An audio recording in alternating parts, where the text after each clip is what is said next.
All right, hey guys, welcome to our third EPIK Spring 2015 webinar. We're so happy you guys could be with us. I'm Stephen Hattersley, and I'm joined here with my partner, Gina Ree, who is the lead Korvia EPIK coordinator. Hello. So, yeah, and she's going to be here to help clarify anything and answer questions that you guys may have during the Q&A. Remember, this will be put on YouTube later for you guys to view again, so you guys can watch it and be totally sure and take as much time as you need reading each slide. But the Q&A is exclusive to only the live session participants. So make sure if you guys have any question at all, anything, even if it's something that you don't even know how to word, type it into the box and we can answer it live for you.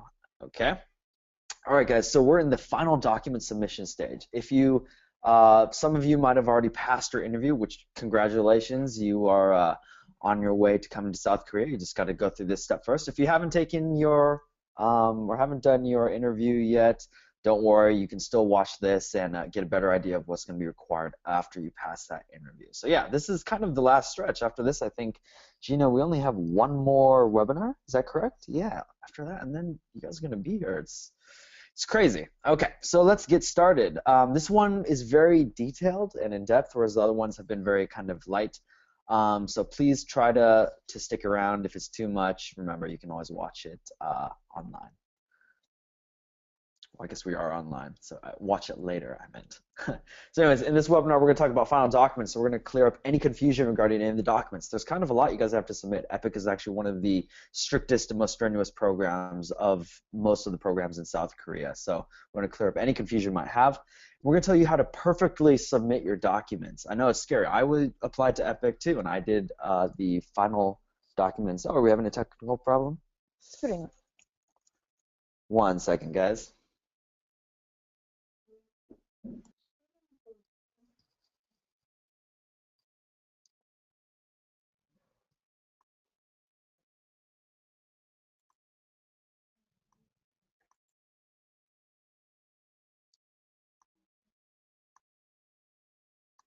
All right, let's get back into this. Hopefully everyone can see this screen. We'll give this a few seconds while okay, I think we are back online. Sorry about that, guys.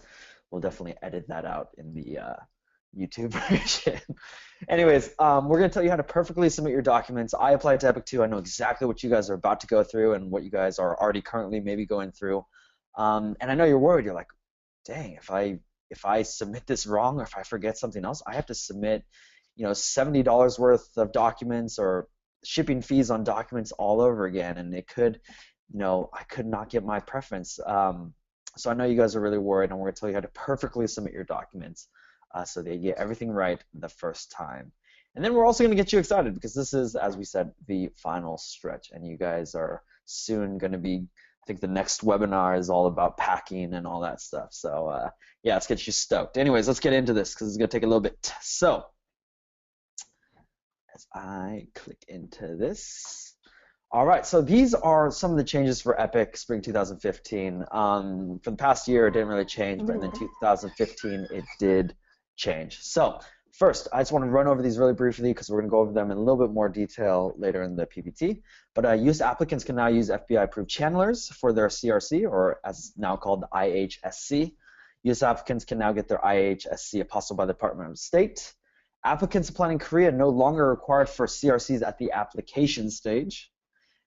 They are at a later stage though. Applicants applying from a country outside of their home and Korea must get CRC from that country. So for example, if you are from the United Kingdom, but you are applying for EPIK, but you're actually in Thailand right now because you're there for 6 months vacationing, I don't know, you're going to have to get a CRC from there. Applicants with tattoos must now submit photos of their tattoos. That's a very new and kind of big change to the process.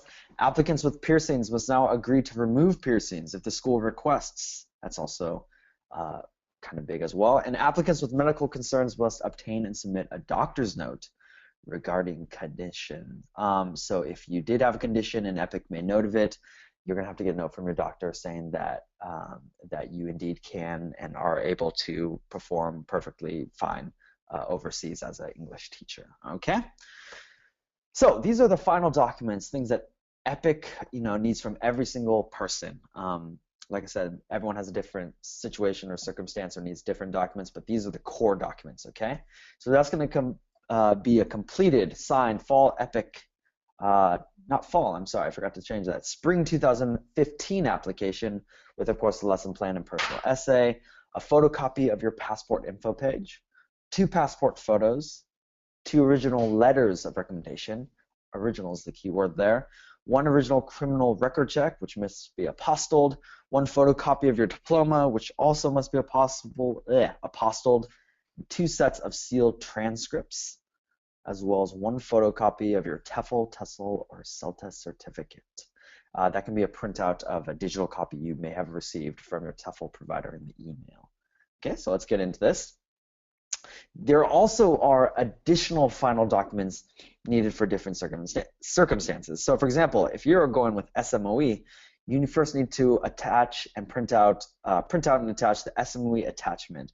So that's for people that are applying for SMOE, you have to fill out an extra application page. This requires a little bit more information. So print it out, sign it, put in all the fields, and then put it with the rest of your documents, preferably right behind your regular EPIK application.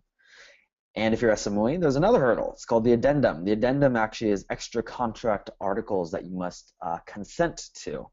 So print that out, look over each page. If it asks for signature on each page, make sure to sign that and then put it right behind your EPIK application as well. Oh man, there's another one. SMOE contract. Actually, SMOE candidates are going to receive their contract early for them to look over. So that goes kind of with the addendum. Maybe put those 2 together. Your recruiter is going to email you this contract. We don't put it on the site. But print it out, read it, and sign it wherever it needs a signature and put it with the rest of your documents. Okay, for the tattoo and piercing sworn declaration and photo form, those with tattoos or piercings, you actually have to fill out a form and document which ones you have if they are a medium to large size. If they're tiny and small and it's on the bottom of your foot, I don't believe, do you still need to document it, Gina? If you had a tiny, let's say they had a tiny tattoo on the bottom of their foot. Even that, yeah, even if you have something like that, you need to fill out this form and document it. And if you do have tattoos, also you need to take a photo of the tattoo. So where it's going to happen is on the form, the declaration form you get, it's going to be a Word document, I believe. Take a photo, take photos and, put on your digital camera, and then you're going to need to attach those photos to a document and then print that document out. If you don't have a color photo or color printer, might go to Kinko's or something like that and get that printed out, even though that might be a little bit embarrassing because they'll wonder why you're printing out photos of your own tattoos, but don't worry about it because that is absolutely essential to having this time around. Okay, so how to complete it? Print out the form, complete it, sign it with the ink signature, and attach your photos and put with the rest of your documents. Okay? If you are married and you're going for the joint applicant option, you're going to need to submit a photocopy of your marriage certificate, and that's in order to actually secure the joint applicant benefit. So if you're married, you need this. If your boyfriend or girlfriend are engaged, you don't need this because you cannot apply for the joint applicant option. But I'll submit it, photocopy your marriage certificate, and then put it with the rest of your documents, okay? Letter of expected graduation. If you have not graduated yet, you need to get a letter from your college admissions office or student affairs office that outlines and explains your expected graduation date. So ask your university's admissions or student affairs office to write a letter. It must be in a letter form stating your date of expected graduation, also the date they believe you will receive your diploma, and also that document needs to come be a PDF or whatnot that is attached with official school letterhead paper. And also it needs an ink signature by an office official or contain a school stamp, okay? If you have more questions about that, you can ask your recruiter first of all, or you can post on the Korvia EPIK board, and maybe we can help that out further with you.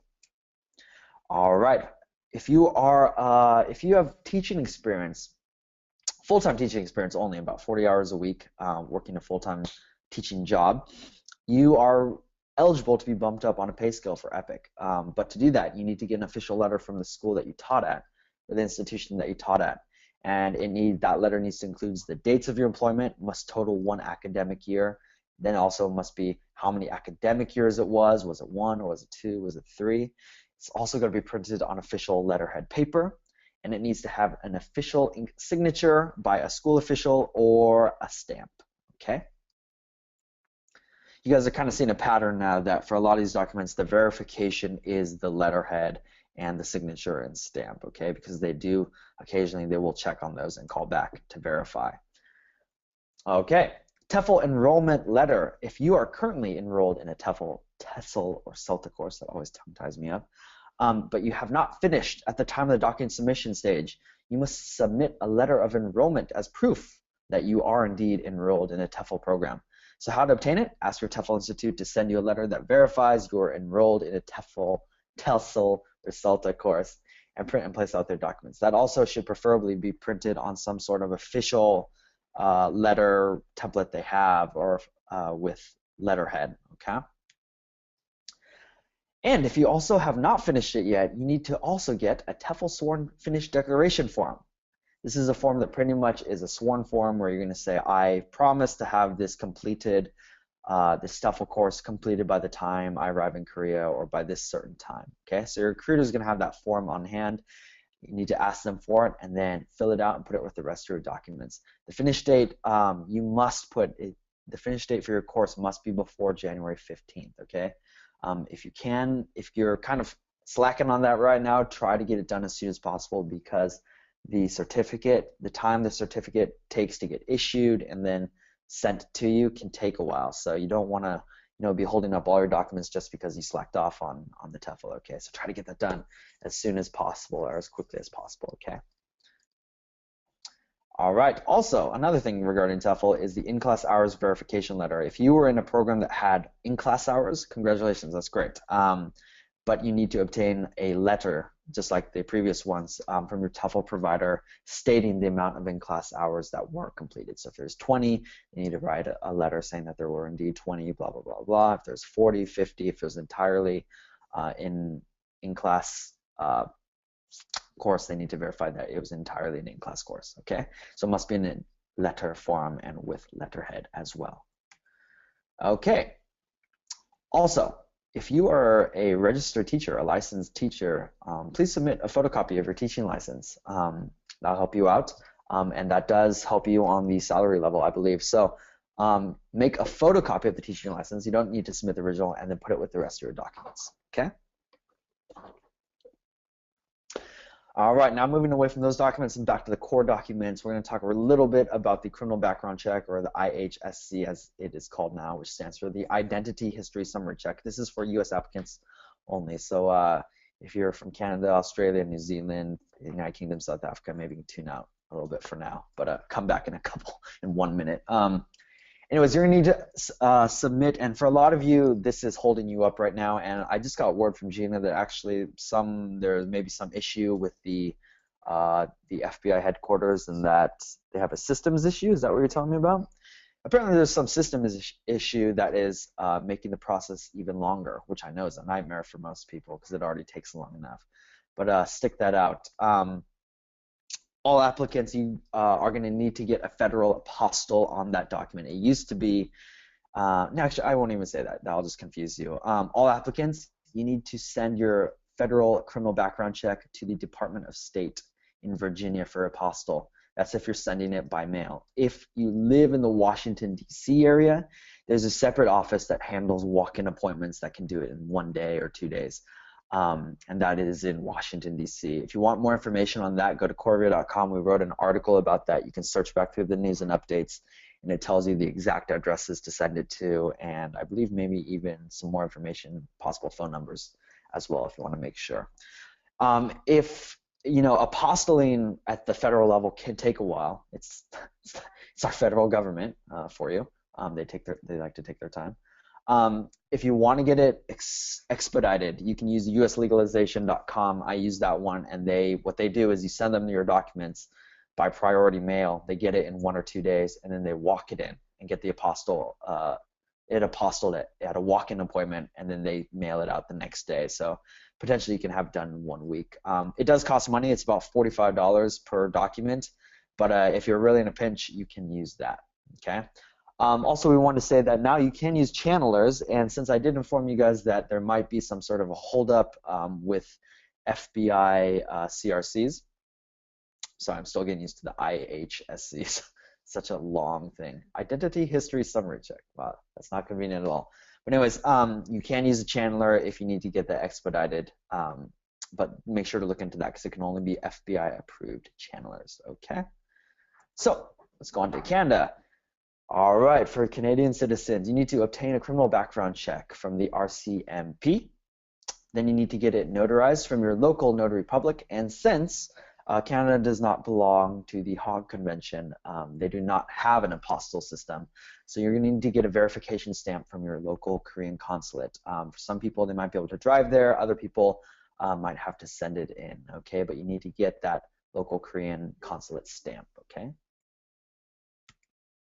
For United Kingdom, it's called a basic disclosure. Visit the Disclosure Scotland website and find out how to obtain that.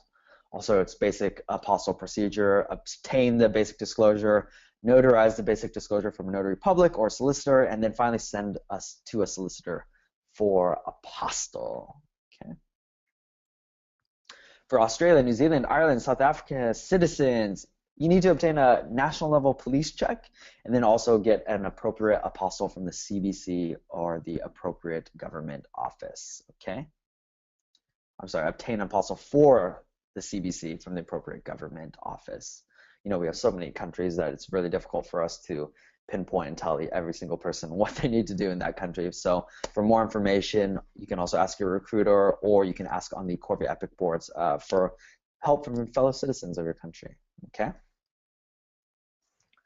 Okay, so moving on to the EPIK application, make sure you print out and sign and place a physical photo on your application. Remember, it needs to be an ink signature, no pencil as well. And this is the completed Korvia checked copy. If you updated any information, you need to get it re-verified by Korvia first, okay? So only the latest final copy that Korvia has checked is the one you should print out, okay? And then get a glue stick and put your passport photo on that little spot on the top right-hand corner. You're also going to need 2 sets of official university transcripts. These must be sealed. They cannot be opened or punctured for any reason because that will immediately invalidate them. All right, and also order more than 2 if possible. I know 2 are required, but order more, maybe 3. Canadians actually have to submit it, I believe, to the Korean consulate, you know, for getting the visa as well. So Canadians try to get like 5. It's just, you know, these things you never know you're going to need them, and especially if you're going to maybe renew or change programs after you're already in Korea and you need some more. It's just a hassle to request them from your university. So just get them all at the same time. Request 3, request 5. You might use it in the future. If you're a transfer student, you need to obtain your previous school's transcripts if the credits and grades were not included in your final transcript. So let's say you went to a junior college or a community college and then you transferred to a full-on 4-year university. If the grades were not included from that community college in your final transcripts, you need to call and request to get the transcripts from the community college. Okay, but if all those grades did transfer over and they're all included on the final transcript, that is fine, and you can submit these transcripts. That's what we say. Get more than 2 because you can check it yourself. Okay. And if you have not graduated yet, you need to still submit a set of sealed unofficial transcripts and then get new ones, the final ones, once you've completed your courses and graduated, okay? It's kind of going to be a placeholder for now. Okay. Also, people get this confused. I almost got it confused and almost apostled my original university diploma, which I was very unhappy about, and then I realized that's stupid, and actually it's a photocopy of your university diploma. So yeah, you're going to need 1 apostilled photocopy of university diploma. So remember, it's not the original, because those are very hard to get and kind of expensive. So bring your original diploma to a notary public, get them to photocopy it, then they're actually notarizing the photocopy and saying that the photocopy is true. And then make sure also you do a sworn declaration if you live in the US. I got this rejected when I sent it off for apostille as well. You have to get that sworn declaration. So when they're notarizing it, just say like, hey, I need to do a sworn declaration, and they'll know exactly what to do. And you'll fill out a sentence that says something like, I swear that this is the true, is a true photocopy, is it from an original document, something like that. They'll instruct you on what to say. It's just a sentence that you sign. Also, you need to obtain the apostille. For the U.S. citizens, make sure to send it to your own state's Secretary of State, okay? This is a state document, so it can be done at the state level. Canada, remember, it needs to be sent for a consulate verification stamp, and elsewhere it needs a national apostille, okay? Also, do not detach anything. I know in the United States that these apostilles for the university diploma copy, they're really funky, and they are kind of large because they staple papers on top of each other that are like, not directly behind each other. Don't detach it, because if you detach it, it's going to invalidate it, okay? Also, you need a photocopy of your there it is again, TESOL CELTA certificate. Try saying that 5 times fast. It's very difficult. Photocopy, not the original. Okay, so if you got a digital copy printed out, and if also you have the original, just make a photocopy of it. Okay. Total course hours must be indicated on the certificate. If you're currently still taking the course, you need to submit an official enrollment letter, as we said before. And if you're applying for SMOE, you must have the course completed when you submit your documents. You cannot submit your documents until you receive the certificate and get a photocopy or have a printout of it, okay? So remember, SMOE, you have to have it finished by the time you submit your documents. You cannot do the sworn, finished date and all that stuff, okay? Also, if you obtain a CELTA certificate, since the course hours are usually not printed on these, you'll need to obtain a letter from the institute that specifies how many hours the course totaled, okay? Oh, also, go back. It also must be a physical letter. It cannot be an email that is printed, okay? So it must be an official letter on letterhead. Okay, 2 original letters of recommendation. These are the ones that you submitted way back when you submitted them to Korvia, but these must be the originals with the ink signatures, okay? Remember, if you were unable to obtain it at the time on letterhead, make sure to get the business cards and attach that to the letters of recommendation, because that's how EPIK verifies them, okay? Very important, signature. Moving on, 1 photocopy of passport info page. It can be color, it can be black and white, whatever's fine with you. We're all economical here. Passport must be valid until at least 2016. We recommend about August 2016, in fact, okay? So if it's before that, if the invalidation is before that, you're gonna need to send it off really quick to get renewed, so it has longer validity date. Also, make sure all information is legible and clear. If it's not a clear copy, try to do it again, okay? 2 passport size photos. If you haven't already got these, remember you can use epassportphoto.com. It's really cheap and it's a good way to get an actual good looking photo instead of going and paying a lot more at your local drugstore to take a crappy one and not be happy with it. So remember, get 2 photos at least. But these things, honestly, I can tell you guys, you use them a lot. I think I honestly had to submit one when I signed up for a cell phone, my cell phone plan. I'm not exactly sure on that, but it's something else I had to do. So make sure to bring a couple, okay? I recommend at least, to be honest, 8, maybe even 10. But yeah, definitely use ePassport Photo because that is a cheap way to do it. Okay, so let's look at the final documents checklist. I really do not want to read all of these again, so I'm going to leave this page up for a little bit. Actually, I'll go on the right side, the right column for you guys, because there are some other documents we didn't mention that people need to get. So remember, if you're SMOE, get the attachment, sample contract, and the addendum. Fill all that out and sign that. If you have tattoos, you need the sworn declaration form with the photos, letter of expected graduation if you have not graduated, proof of full-time teaching experience. This is the one we did not mention. UK and Australia, you guys also have to submit an apostilled authentic birth certificate, and it cannot be a photocopy. You actually need to, since obviously I'm sure you don't want to damage your original birth certificate and send it away to EPIK because they won't return it, you need to request a brand new one, okay, and then get that one apostilled. Photocopy of marriage certificate for those that are doing the joint applicant option. For those who have not finished their TEFL, course, enrollment, verification letter, sworn declaration, finish, and then the in-class hours if eligible. And also a photocopy of teaching license, okay? So if you guys are watching this on the archive that we're going to put up on YouTube, you can pause it on the screen and make sure you got everything, okay? As I take a sip of my McDonald's iced coffee. If you guys didn't know, there's a McDonald's like right next to the Korvia office that I go to way too much. Anyways, okay, final document submission guidelines. This always trips some people up. First of all, make sure all your documents triple check, quadruple check, everything is there. I believe your recruiter, if you didn't want to look at this again, ever again, this webinar, your recruiter will have a checklist you can fill out too. Also, send it via an express courier such as FedEx or DHL because they will give you a global tracking number. If you do it with a local, like the United States Postal Service, they will give you a tracking number until it leaves the United States, and then that tracking number don't work no more. So get a global carrier such as FedEx or DHL. Get the global tracking number and then submit it to your Korvia recruiter so that if there is a problem, if it gets lost somewhere or if it gets held up somewhere by customs or something like that, we can diagnose the problem a lot easier, okay? And if customs asks you how much these documents are worth, mark under $50 because it's just really pieces of paper if you think about it.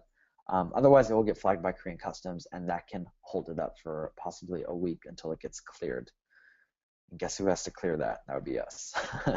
So anyways, for the address you're going to send it to, you're going to be sending it to us so that we can double check everything and then we're going to immediately send it over at same day mail to EPIK because we're just across the city from them. Okay, so you're going to send it to Korvia Consulting, and you can put attention, whoever your recruiter is. If it's Gina, attention Gina Ree. If it's Daisy, attention Daisy Bjorn. Okay. Also, the building name and floor is going to be the second floor, Hanta Building. The street address is going to be 62 Nambu Sunwon Row, 358 Gil. Okay. City line is Sochogu, Seoul. And the country is South Korea, and the zip code is 137886. Okay, I know it's going to be funky, but yeah, that's how Korean addresses are. Okay, so let's look at the timeline. Where are we? We've already done the application stage. Hopefully, you've already done the interview. If you haven't yet, that's okay. You're going to get your interview results, and then you're going to do your document submission, which is what we are right now. And then after they receive your documents, they're going to place you and let you know in December where you're officially going to be placed. Imagine you're getting off of work and you get an email that says, congratulations, you're in Seoul, or congratulations, you're in Daegu, or something. You guys are going to be ecstatic. It's going to be really fun and exciting, okay? And then in January, they're going to give you all the necessary information so you can obtain a visa. And then finally, you're going to depart in mid-February, okay? And then we will see you guys at the airport. That is a service we always provide. We'll be at the airport to give you guys a welcoming gift as well as prepaid SIM cards, I believe, are going to be for this intake as well. Yeah, we're going to give you guys some prepaid SIM cards so you can use it with your smartphone. That's courtesy of Seikinji.